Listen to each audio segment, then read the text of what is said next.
Hello दोस्तों, good evening, नमस्कार। आप सभी का एक बार फिर से बहुत बहुत स्वागत है आप सभी के अपने यूट्यूब चैनल परीक्षा की शिक्षा में। उम्मीद करते हैं कि आप सभी अच्छे हैं। आपकी जो तैयारी है अच्छे तरीके से चलने वाले। जो बच्चे क्लास में फर्स्ट टाइम है, पहली बार नए हैं, उन सभी को बता दीजिए हमारे चैनल पर जो आपकी यूपी पुलिस कांस्टेबल री एग्जाम 2024 की जो आपकी तैयारी है साथ ही रेगुलर बेसिस पे करवाई, जिसे भी तैयारी पूरी करनी है, कंप्लीट करनी है, चैनल को सब्सक्राइब करके हमारे साथ जुड़ जाएगा। उसके बगल में जो बेल आइकन देगा उसको भी ऑन कर लेंगे, ठीक है।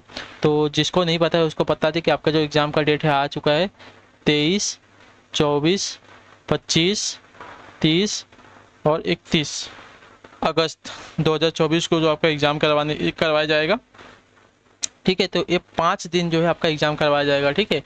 और इन 5 दिनों में जो आपकी एग्ज़ाम है 2 पालियों में कराई जाएगी, ठीक है। फर्स्ट पाली एंड दूसरी पाली, ठीक है। फर्स्ट एंड सेकंड पाली में 2 एग्ज़ाम करवाया जाएगा, मतलब एक एग्ज़ाम करवाया जाएगा, यानी कि टोटल जो आपकी 10 पालियों में एग्ज़ाम होने वाली है, ठीक है। तो आप लोग इसके लिए तैयार रहिए, ठीक है। तो आज कितने तारीख है? देखिए आज है 26 तारीख को। मिला जुला के आपका 1 महीने से थोड़ा सा कम टाइम है, लेकिन एक बार आपका 1 महीने का टाइम बचा है, ठीक है।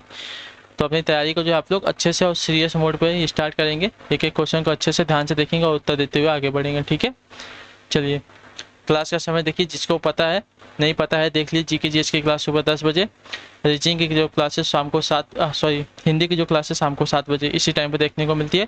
इंस्टाग्राम और टेलीग्राम का हमारा जो लिंक है नीचे डिस्क्रिप्शन में मिल जाएगा, तो आप लोग हमें वहाँ पे क्या करेंगे, जाके फॉलो कर लेंगे, ठीक है। तो चलेंगे क्लास स्टार्ट करें। स्टार्ट करने से पहले जिसने अभी तक क्लास को लाइक नहीं किया, क्लास को लाइक कर देंगे, क्लास को अपने दोस्तों का शेयर कर देंगे। जिसने अभी तक चैनल को सब्सक्राइब नहीं किया, चैनल को सब्सक्राइब भी कर लेंगे, ठीक है। चलिए क्लास स्टार्ट करते हैं। पहला क्वेश्चन देखते हैं आपका क्या देगा है। 114 नंबर से आपकी क्लास। निम्न में से किस शब्द में इक प्रत्यय का प्रयोग होता है? निम्न में से किस शब्द में आपका इक प्रत्यय का प्रयोग हुआ है? तो इक प्रत्यय का प्रयोग लगा है यहाँ पे, देखिए, विकल्प, अलग, धनिक, पुलक। हमको क्या पूछा है? इक प्रत्यय पूछा है, ठीक है। तो अगर इक प्रत्यय देखे जाएंगे तो यहाँ पे धनिक, धनिक में आपका इक प्रत्यय लगा है, तो जो आपका दिया गया साथियों सी वाला विकल्प आपका राइट आंसर होगा, ठीक है। यहाँ पे आपका धन मूल शब्द है जिसमें आपका इक प्रत्यय लगा है, ठीक है। तो आपका हो गया साथियों धनिक, ठीक है। अगले क्वेश्चन पढ़ेंगे आपका है 155 नंबर। किस शब्द में उपसर्ग का प्रयोग किया गया है? ठीक है, प्रत्यय किसको कहते हैं? तो प्रत्यय जो है शब्द के अंत में लगता है उसको प्रत्यय कहते हैं, और उपसर्ग किसको कहते हैं? तो जो शब्द के प्रारंभ में लगता है, स्टार्टिंग में लगता है, उसको उपसर्ग कहते हैं, ठीक है। तो किस शब्द में उपसर्ग का प्रयोग किया गया है? उपकार, लाभदायक, पढ़ाई, अपनापन। अपनापन दिया गया है,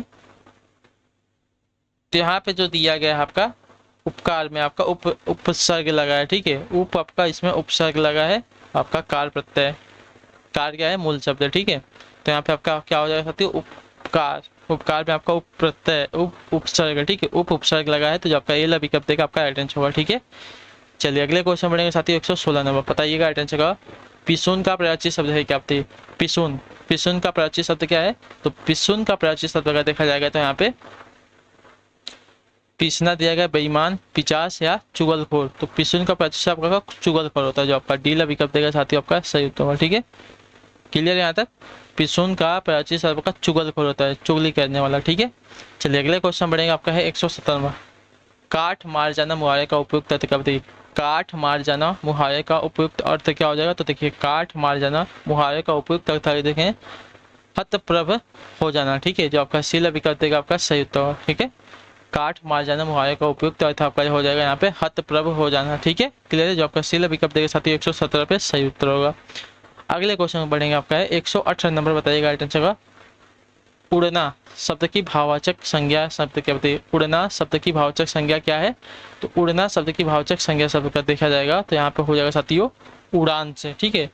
उड़ना शब्द की भाववाचक संज्ञा आपकी हो जाएगी उड़ान, जो आपका सी ला विकल्प देगा साथियों आपका सही उत्तर होगा, ठीक है। क्लियर है? हाँ या ना? उड़ना शब्द की भाववाचक संज्ञा शब्द आपकी उड़ान हो जाएगी।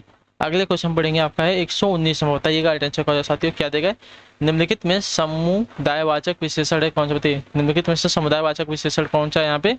देखिए, समुदायवाचक विशेषण की अगर बात की जाएगी तो यहाँ पे जहाँ पे समूह का बोध होता हो, ठीक है। तो यहाँ पे चारों चारों आपका देखिए कब समुदायवाचक विशेषण का बोध हो रहा है, जो आपका पीला विकल्प देगा आपका राइट आंसर, ठीक है। समुदायवाचक विशेषण जो देगा चारों, ठीक है। चारों एक आपका समुदायवाचक विशेषण हो जाएगा, ठीक। क्लियर है? चलिए अगले क्वेश्चन पे पढ़ेंगे आपका है 120 नंबर। बताइएगा तन शब्द का लिंग निर्धारित कीजिए, ठीक है। तन कैसा है, ये पुल्लिंग है, स्त्रीलिंग है, उभयलिंग है या नपुंसकलिंग है, कैसा है? तो तन हमारा क्या है साथी, तो तन जो है हमारा एक पुल्लिंग शब्द है जो आपका दिया गया यहाँ पे, ये विकल्प साथी आपका एल्टन हो जाए, ठीक है। तन आपका पुल्लिंग शब्द का हो जाएगा, ठीक, क्लियर है, आया ना? चलिए क्लियर है। फिर अगले क्वेश्चन की तरफ बढ़ते हैं। आपका 121 नंबर क्या देगा, निम्नलिखित में से कौन जो है भारतीय परिवार की भाषा नहीं है, बताइए कौन सी जो आपकी भारतीय परिवार की भाषा नहीं है। तो भारतीय परिवार की भाषा जो दी गई है यहाँ पे मलयालम, मलयालम आपकी भारतीय परिवार की भाषा नहीं है, तो जो आपका डी विकल्प देगा साथ ही आपका राइट आंसर होगा, ठीक है, क्लियर है, हाया ना? तो मलयालम आपकी भारतीय परिवार की भाषा नहीं, हिंदी, गुजराती, मराठी ये सभी आपकी भारतीय परिवार की भाषा है, मलयालम आपका द्रविड़ परिवार की भाषा में आएगी, ठीक है, क्लियर है। चलिए अगले क्वेश्चन बढ़ेंगे, आपका है 122 नंबर है, उत्तर दीजिएगा। निम्न में से कृतवाच्य वाक्य का चयन कीजिए, ठीक है, निम्न में से कृतवाच्य वाक्य का चयन करना, ठीक है। तो यहाँ पे जो दिया गया है कृतवाच्य वाक्य ना, तो मोहन पुस्तक पढ़ता है, यानी कि मोहन क्या यहाँ पे कर्ता हो जाएगा, यानी कि प्रधान हो जाएगा। तो मोहन पुस्तक पढ़ता है ना, जहाँ पे कर्ता प्रधान होता है, आपका वाक्य जो है कृतवाच्य का होता है, जो आपका ए विकल्प देगा साथियों आपका सही उत्तर होगा, ठीक है, क्लियर है। चलिए अगले क्वेश्चन बढ़ेंगे, आपका 123 नंबर, बताइएगा सही उत्तर क्या हो जाएगा। एक ही शब्द में जब एक से अधिक उपवाक्य शब्द तथा वाक्यांश रूप में प्रयुक्त होता है तब किस विराम चिन्ह का प्रयोग किया जाता है। एक ही वाक्य में जब एक से अधिक उपवाक्य शब्द तथा वाक्यांश रूप में प्रयुक्त होते हैं तब किस विराम चिन्ह का प्रयोग किया जाता है। तो वहां पे जो है साथियों आपका अल्प विराम चिन्ह का यानी कि कॉमा का जो है प्रयोग किया जाता है, ठीक है, जो आपका दिया गया ये विकल्प आपका सही उत्तर होगा, ठीक है। एक ही वाक्य में जब एक से अधिक उपवाक्य शब्द तथा वाक्यांश रूप में प्रयुक्त होते हैं तब वहां पे जो है अल्प विराम चिन्ह का प्रयोग किया जाता है, ठीक है। चलिए अगला क्वेश्चन आपका साथियों 124 नंबर, बताइएगा राइट आंसर क्या हो जाएगा। निम्न में से कौन सा पश्च स्वर है, बताइए निम्न से कौन सा आपका पश्च स्वर है। तो पश्च स्वर की अगर बात की जाएगी तो पश्च स्वर जो दिया गया यहाँ पे आ आपका एक पश्च स्वर में आता है, जो आपका ये विकल्प देगा आपका सही उत्तर होगा, ठीक है, क्लियर से इसके बारे में। आ हमारे यहाँ पे जो दिया गया आपका पश्च स्वर है।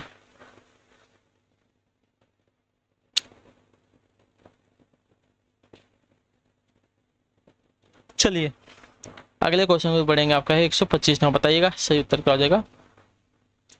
अनुनासिक व्यंजन कौन से होते हैं, बताइए अनुनासिक व्यंजन कौन से होते हैं। तो अनुनासिक व्यंजन की अगर बात की जाएगी तो यहाँ पे वर्ग के पंचम अक्षर, ठीक है, वर्ग के पंचम अक्षर को क्या है अनुनासिक व्यंजन कहते हैं, जैसे कि अंग, इया, अड़, ठीक है, न, म, ये सभी क्या है अनुनासिक व्यंजन में आते हैं, ठीक है, वर्ग के पंचम अक्षर में, ठीक है। तो जो आपका दिया गया यहाँ पे ये लगेगा तो आपका राइट आंसर हो जाएगा। अगले क्वेश्चन पर बढ़ेंगे, आपका है 126 नंबर। कैची कैसा शब्द है, अरबी है, तुर्की, अंग्रेजी है, पुर्तगाली है। तो कैची अगर की बात की जाएगी तो कैची हमारा एक तुर्की भाषा का शब्द है, जो आपका बी विकल्प देगा साथियों आपका सही उत्तर होगा, ठीक है, क्लियर हो इसके बारे में। कैची हमारा तुर्की भाषा का एक शब्द है, ठीक है। चलिए अगले क्वेश्चन बढ़ेगा, आपका 127 नंबर, बताइएगा राइट आंसर क्या हो जाएगा। निम्नलिखित में से कोयला का बहुवचन रूप क्या है, बताइए कोयला का बहुवचन क्या होगा। देखिए बहुत इंपॉर्टेंट क्वेश्चन है।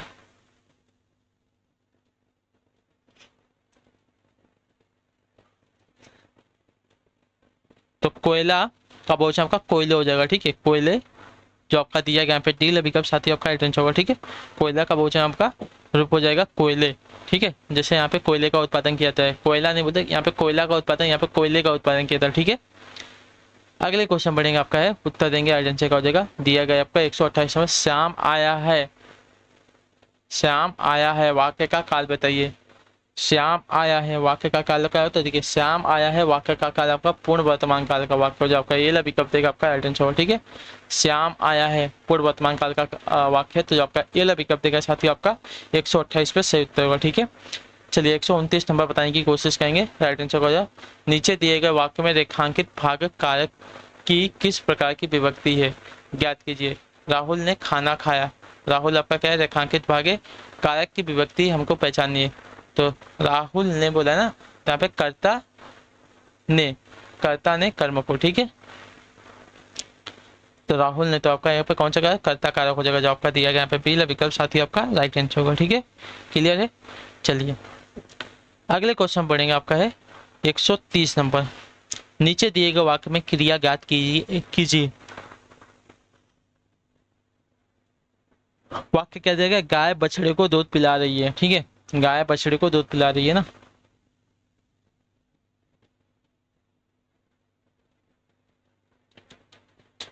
तो गाय बछड़े को दूध पिलाएगा, देखिए द्विकर्मक क्रिया है। क्लियर है। तो गाय बछड़े को दूध पिला रही है। ठीक है, दूध पिला रही है, तो इसमें आपकी द्विकर्मक क्रिया होगी जो आपका दिया गया बी विकल्प साथी आपका सही उत्तर होगा। ठीक है, क्लियर है। चलिए अगले क्वेश्चन बढ़ेंगे, आपका है 131 नंबर। छात्र स्कूल गए थे, इस वाक्य में भूतकाल का कौन सा रूप है। छात्र स्कूल गए थे, इस वाक्य में भूतकाल का कौन सा रूप है। देखिए इसमें जो है पूर्ण वर्तमान काल का। ठीक है, जो आपका दिया गया यहाँ पे ये विकल्प आपका आइडेंटिफाई होगा। छात्र स्कूल गए थे, इस वाक्य में भूतकाल का जो है पूर्ण भूतकाल का रूप प्रयोग किया है, जो आपका दिया गया यहाँ पे ये विकल्प आपका राइट आंसर होगा। ठीक है, क्लियर हो इसके बारे में। चलिए अगला है आपका साथी 132 में बताने की कोशिश करेंगे, आपका राइट आंसर हो जाएगा। क्या देगा, नीचे दिए गए वाक्य में विशेष से ज्ञात कीजिए। ठीक है, नीचे दिए गए वाक्य में आपका विशेष ज्ञात करना है। वह श्रेष्ठ उपासक है, इसमें से विशेष से क्या हो जाएगा बताइए। विशेष से क्या हो जाएगा, तो यहाँ पे विशेष से जो हो जाएगा साथी यहाँ पे उपासक। उपासक हमारा विशेष से विशेषता बताने वाले आपके विशेषण शब्द होते हैं। ठीक है, तो विशेषण आपका श्रेष्ठ है यहाँ पे, और श्रेष्ठ जो है किसकी विशेषता, उपासक की विशेषता बताए। तो विशेष हमारा क्या हो जाएगा, उपासक होगा, जो आपका दिया गया डी वाला ऑप्शन आपका राइट आंसर होगा। ठीक है, क्लियर है। चलिए साथियों अगले क्वेश्चन बढ़ेंगे, आपका 133 में बताएंगे महोत्सव शब्द का संधि विच्छेद होगा। क्या बताइए, महोत्सव शब्द का संधि विच्छेद क्या है। देखिए महोत्सव शब्द का संधि आपका महाधन उत्सव हो जाएगा, जो आपका बी विकल्प देगा साथियों आपका राइट आंसर। ठीक है, महोत्सव शब्द का संधि का महाधन उत्सव होता है। हाँ या ना, क्लियर है ना। चलिए महोत्सव का हमारा संधि विच्छेद महाधन उत्सव हो गया। अगले क्वेश्चन बढ़ेंगे, आपका 134 नंबर उत्तर दीजिएगा। राइट आंसर होगा दिए गए वाक्यांश के लिए उचित शब्द का चयन कीजिए। ठीक है, दिए गए वाक्यांश के लिए उचित शब्द का चयन कीजिए ना।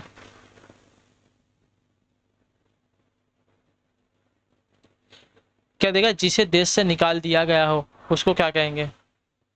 जिसे देश से निकाल दिया गया हो उसके लिए एक शब्द क्या हो जाएगा, तो उसके लिए एक शब्द का हो जाएगा साथियों निर्वासित, जो आपका दिया गया यहाँ पे बी विकल्प आपका राइट आंसर होगा। ठीक है, क्लियर है इसके बारे में। जिसे देश से निकाल दिया गया हो उसके लिए एक शब्द आपका हो जाएगा निर्वासित। क्लियर है। चलिए अगले क्वेश्चन बढ़ेंगे, 135 नंबर बताने की कोशिश करेंगे। राइट आंसर उपमेय का स्वरथा उपयुक्त विपरीतार्थक शब्द क्या बताइए। उपमेय का स्वरथा उपयुक्त विपरीतार्थक शब्द क्या हो जाएगा। तो देखिए उपमेय का स्वरथा, तो उपमेय का विपरीतार्थक शब्दों को बताना। तो देखिए उपमेय का विपरीतार्थक शब्द अगर देखा जाएगा साथियों तो यहाँ पे अनुपमेय हो जाएगा, जो आपका दिया गया यहाँ पे सी वाला विकल्प आपका राइट आंसर होगा। ठीक है, उपमेय का विपरीतार्थक शब्द आपका यहाँ पे अनुपमेय होता है। ठीक है, क्लियर है। जो आपका सी वाला विकल्प देगा साथियों आपका 135 पे सही उत्तर है, उपमेय का अनुपमेय। चलिए अगला है आपका है 136 नंबर है। आंधी आवे बैठ गंग वावे। ठीक है, आंधी आवे बैठ गंगावे लोकाकित का आंधी आवे गंवावे, तो इस लोकोकित का अर्थ हमको बताना है। ठीक है, तो इस लोकोकित का अर्थ आपका हो जाएगा साथियों विपरीत परिस्थिति में उपयुक्त समय आने का इंतजार करना। ठीक है, क्लियर है। आंधी आवे क्या बोला, आंधी आवे बैठ गंवावे। ठीक है, आंधी आवे बैठ गंवावे यानी कि विपरीत परिस्थिति में उपयुक्त समय का आने का इंतजार करना। ठीक है, उपयुक्त समय आने का इंतजार करना, जो आपका सील ऑप्शन दिया गया 136 में आपका राइट आंसर होगा। ठीक है, क्लियर होगा इसके बारे में। चलिए अगले क्वेश्चन बढ़े, आपका 137 नंबर बताइएगा राइट आंसर होगा। विष पीते हैं मेघ, विष पीते हैं मेघ विरहिणी प्राण निकलते, इस पंक्ति में कौन सा अलंकार बताइए। विष पीते हैं मेघ विरहिणी प्राण निकलते हैं, इस पंक्ति में कौन सा अलंकार है। तो इस पंक्ति में अलंकार की अगर बात की जाएगी तो इस पंक्ति में आपका अलंकार लगा साथी यहाँ पे विरोधाभास अलंकार, जो आपका दिया गया यहाँ पे बी विकल्प आपका आंसर। विष पीते हैं मेघ विरहिणी प्राण निकलते, इस पंक्ति में आपका अलंकार है विरोधाभास अलंकार। ठीक है, क्लियर है। जो आपका दिया गया यहाँ पे बी विकल्प साथी आपका सही उत्तर होगा। ठीक, क्लियर है। चलिए अगले क्वेश्चन बढ़ेंगे आपका 138 नंबर। बताइएगा राइट आंसर। सर्प, मेढक, सिंह, घोड़ा, वानर, हाथी आदि को समझने वाला एक शब्द क्या है? बताइए। सर्प, मेढक, सिंह, घोड़ा, वानर, हाथी आदि को समझने वाला एक शब्द कौन सा, यानी कि एक इन सबका पराजित शब्द कौन सा हो जाएगा? तो आपका राइट आंसर होगा हरि। ठीक है, हरि जो है इन सबका एक प्राचीन शब्द है जो आपका दिया गया यहाँ पे बी विकल्प आपका राइट आंसर होगा। ठीक है, क्लियर है। चलिए अगले क्वेश्चन बढ़ेंगे आपका 139 में। बताइएगा राइट आंसर होगा।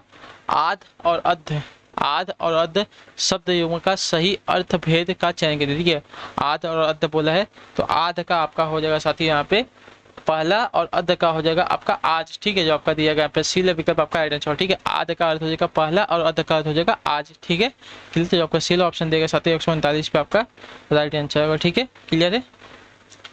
चलिए अगले क्वेश्चन बढ़ेंगे 140 में। बताइएगा राइट आंसर क्या? निम्नलिखित में से अशुद्ध वाक्य कौन सा? ठीक है, अशुद्ध वाक्य यहाँ पे कौन सा है? वहां बहुत से पशु और पक्षी उड़ते और चरते हुए दिखाई दिए। ठीक है, इसमें से अशुद्ध वाक्य हो जाएगा वहां बहुत से पशु और पक्षी। पशु कैसे उड़ेंगे? पशु और पक्षी बोला है तो दोनों अलग अलग हैं। पशु क्या चलते हैं, ठीक है, उड़ते नहीं है, चलते हैं। ठीक है, तो ये वाला जो दिया गया है गलत हो जाएगा। वहां बहुत से पशु और पक्षी चढ़ते और उड़ते हुए दिखाई दिए, ये वाला वाक्य जो है आपका ऐसा शुद्ध होता, लेकिन आपका गलत वाक्य अशुद्ध वाक्य। ठीक है, देश भर में बात फैल गई। बाघ और बकरी एक घाट पर पानी पीते हैं, न जाने कितने जीव पैदा होते हैं।